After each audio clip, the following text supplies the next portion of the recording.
মাঠের শক্তিতে জামাতকে আগের মতন হালকা নেওয়ার মতন দিন কিন্তু আর নেই। জামাত এখন মিনিমাম লেভেলে প্রটেস্ট করার সক্ষমতা অর্জন করেছে। তবে কোথাও না কোথাও বিএনপি জামাতের চেয়ে মাঠের শক্তিতে এগিয়ে, এটা আরো একবার প্রমাণিত হয়েছে। অলরেডি জামাতের যিনি মনোনয়নপ্রাপ্ত এমপি প্রার্থী, তিনি এখন হাসপাতালে চিকিৎসা নিচ্ছেন। শুধু তিনি না, এখানে আপনার ওনার সাথে আরো প্রায় অর্ধ শতাধিক জামাতের নেতাকর্মী তারা আহত হয়েছেন। বিএনপির একজন নেতা আবার গুলিবিদ্ধ হয়েছেন। এই গুলি কোন পক্ষ চালিয়েছে সেই নিয়েও পাল্টাপাল্টি উত্তর আসছে। দর্শক, আপনার গতকালকে পাবনার ঈশ্বরদীতে বিএনপি এবং জামাত ইসলামের নেতাকর্মীদের মধ্যে ব্যাপক সংঘর্ষের ঘটনা ঘটেছে।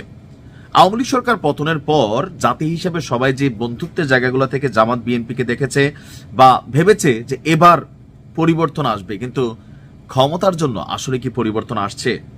একজনের পোস্টারের উপর আরেকজন পোস্টার লাগানো, রাতের আধারে পোস্টার ছিঁড়ে ফেলা, তারপর হচ্ছে কেউ নির্বাচনী প্রচারণায় গেলে আরেক দল সেখানে আরেকটা প্রোগ্রাম রাখা।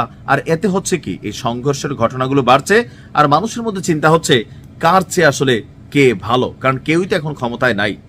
ক্ষমতায় যাবে বা ক্ষমতায় পাবে, সেখান থেকেই এই অবস্থান। ঘটনার প্রেক্ষাপট হচ্ছে পাবনা 4 ঈশ্বরদী আটঘরিয়া আসনে জামায়াতের যিনি প্রার্থী আছেন অধ্যাপক আবু তালেব মণ্ডল সহ বিএনপি জামাতের অর্ধ শতাধিক নেতাকর্মী আহতের খবর পাওয়া গেছে। সংঘর্ষ চলাকালে গুলি করার ঘটনাও ঘটেছে, এমনকি মোটর সাইকেলগুলোতেও আগুন দেওয়ার ঘটনা ঘটেছে। 27 নভেম্বর সন্ধ্যা উপজেলার চর গড়গড়ি আলহাজ মোড় এলাকায় এই সংঘর্ষের ঘটনাটি ঘটেছে।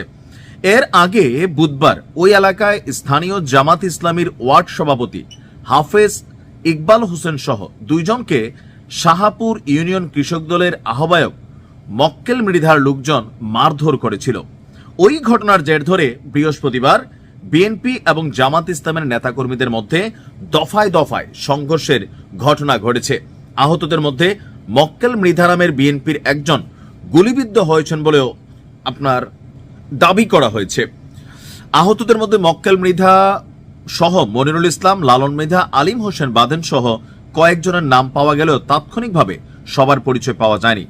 জামাতের দাবি যে বৃহস্পতিবার চরগড়গড়ি আলহাজ মোড়ে পাবনা 4 আসনে জামাত ইসলামের প্রার্থী এবং জেলা জামায়াতের আমির অধ্যাপক আবু তালেব মণ্ডলের নেতৃত্বে আপনার এখানে কয়েকশো বা হাজার নেতাকর্মী সহ তারা নির্বাচনী প্রচারণায় যান।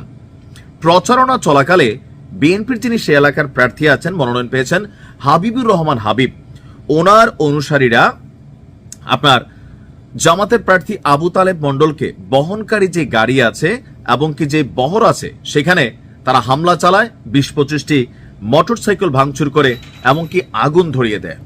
পাবনা জেলা জামাতের আমির তিনি বলছেন যে আমাদের পূর্ব নির্ধারিত কর্মসূচি অনুযায়ী আমরা ওইখানে গেলে বিএনপির প্রার্থী হাবিবুর রহমান হাবিবের সমর্থক মক্কেল মৃধার নেতৃত্বে যিনি গুলিবিদ্ধ হয়েছেন আমাদের উপর অস্ত্র শস্ত্র নিয়ে হামলা এবং গুলিবর্ষণ করে, আমাদের গাড়ি সহ ওনার গাড়ি সহ প্রায় শতাধিক মোটরসাইকেল ভাঙচুর করে। তো এই বিষয়ে গণমাধ্যম আপনার বিএনপির যিনি মনোনীত প্রার্থী আছেন হাবিবুর রহমানের সাথে ফোনে যোগাযোগ করার চেষ্টা করলে তাকে ফোনে পাওয়া যায়নি। তবে বিএনপির নেতাকর্মীদের দাবি জামাত ইসলামের লোকজন পরিকল্পিতভাবে আপনার ঘটনা ঘটিয়ে বিএনপির উপর দায় চাপানোর চেষ্টা করছে। ইউনিয়ন বিএনপির সভাপতি বলছেন জামাত ইসলামের নেতাকর্মীরা বিএনপি নেতাকর্মীদের উপর হামলা এবং গুলিবর্ষণ করেছে, আর এতে বিএনপির 15 থেকে 20 জন আহত হয়েছে, একজন গুলিবিদ্ধ হয়েছে। এই ঘটনার পরপরই জামাত ইসলামের নেতাকর্মীরা ঈশ্বরদী শহরে বিক্ষোভ মিছিল বের করেন। ওসি সাহেব পরিস্থিতি নিয়ন্ত্রণে আইন শৃঙ্খলা বাহিনীর সর্বোচ্চ সতর্ক অবস্থানে রেখেছেন। এখন প্রশ্ন হচ্ছে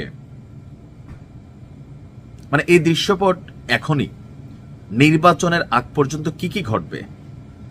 মাঠ পর্যায়ে জামাতের যে শক্তি এটা কিন্তু বৃদ্ধি পেয়েছে। অনেকে ভাবতেছেন যে এই মুহূর্তে মাঠ পর্যায়ে জামাতের শক্তি নেই, কিন্তু সাম্প্রতিক সময়ে যে কয়েকটা সংঘর্ষের ঘটনা ঘটেছে আপনি অনুপাতটা যদি দেখেন, মাইর খাওয়া, হামলা করা বা পাল্টা রিয়েকশন দেওয়া, জামাত কিন্তু কাছাকাছি লেভেলে চলে আসছে। আর এতে কি 2 দলের কারোরই সম্মান হচ্ছে না অসম্মান হচ্ছে? অসম্মান হচ্ছে। মানুষ ভাবতেছে যে পরিবর্তন কোথায়? ধৈর্য ধরতে হবে সবাইকে। যার যার নির্বাচনী প্রচারণা শেষে চালান, জনগণের যারা ভাল লাগে তারাই ভোট দিবে। আসসালামু আলাইকুম।